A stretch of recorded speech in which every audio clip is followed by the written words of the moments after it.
بسم الله الرحمن الرحيم. فاذكروني أذكركم واشكروا لي ولا تكفرون. يا أيها الذين آمنوا استعينوا بالصبر والصلاة إن الله مع الصابرين.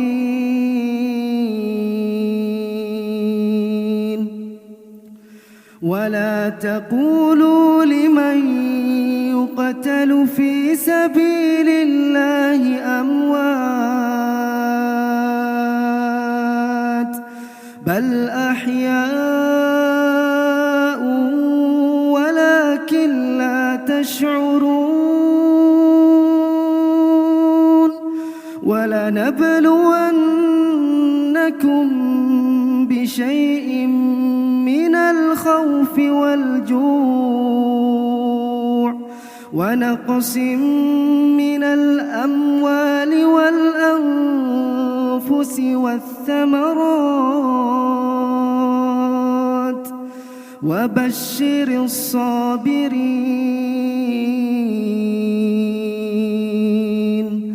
الذين إذا أصابتهم مصيبة قالوا إنا لله وإنا إليه راجعون.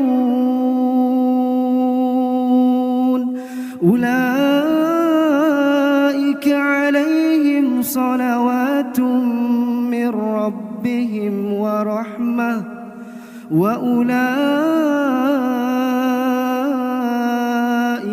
هم المهتدون.